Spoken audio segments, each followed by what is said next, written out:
Government দলের দ্বিতীয় বক্তাকে বলা হয় ডেপুটি প্রাইম মিনিস্টার, অর্থাৎ তিনি প্রাইম মিনিস্টারের সহযোগী। তার কাজটিও কিন্তু ঠিক একই রকম, অর্থাৎ তিনি প্রাইম মিনিস্টারের রেখে যাওয়া যে সকল যুক্তি রয়েছে সেগুলোকে ব্যাখ্যা করবার জন্য রয়েছেন। কিন্তু তার আরেকটি মহা গুরুত্বপূর্ণ দায়িত্ব হচ্ছে লিডার অফ দি অপোজিশনের বক্তব্যকে খণ্ডন করা। তাদের স্ট্র্যাটেজিতে কি ভুল রয়েছে, তাদের যুক্তিতে কি ফাঁকা রয়ে গিয়েছে, কিংবা তারা কিভাবে করে তাদের বক্তব্য ব্যাখ্যা করতে বা প্রমাণ করতে ব্যর্থ হয়েছেন সেই ব্যর্থতাটাকে তুলে ধরা, এবং এখনো পর্যন্ত তার প্রধানমন্ত্রীর বক্তব্য কেন স্ট্যান্ড করছে সেটিও দেখিয়ে দিতে হবে।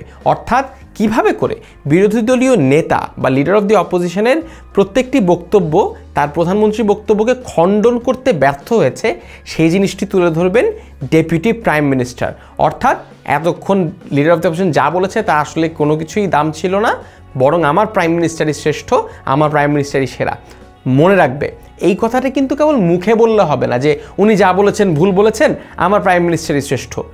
এইভাবে করে বললে কিন্তু হবে না, তোমাকে যুক্তি দিয়ে প্রমাণ করতে হবে যে কেন ওদের কথাটি ভুল এবং তোমাদের কথাটি সঠিক। এটা হচ্ছে ডেপুটি প্রাইম মিনিস্টারের প্রথম দায়িত্ব।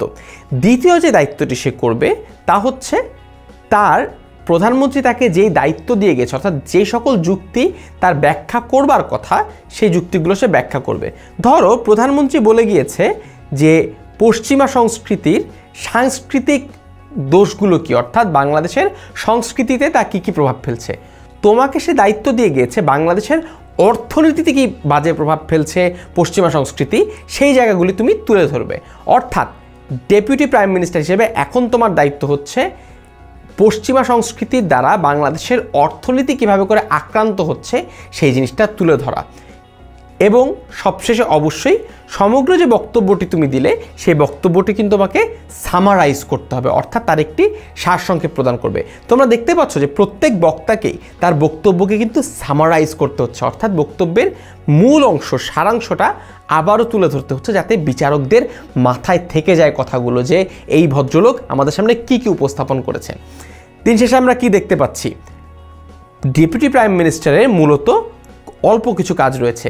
তিনি লিডার অফ দি অপোজিশনের যে সকল যুক্তি রয়েছে সেই যুক্তিগুলোকে খণ্ডন করবেন, তার প্রাইম মিনিস্টারের যুক্তিগুলো যে ঠিক রয়েছে সেগুলোকে আবারও উল্লেখ করবেন এবং আবারও প্রমাণ করবেন, এটাকে রিঅ্যাফার্ম করা বলে, এবং সবশেষে তার নিজের যে দায়িত্ব রয়েছে, নিজের যে যুক্তিগুলো রয়েছে সেই যুক্তিগুলো সংসদের সামনে উপস্থাপন করবেন, এবং অবশ্যই সম্পূর্ণ বক্তব্যের একটি সারমর্ম প্রদান করবেন।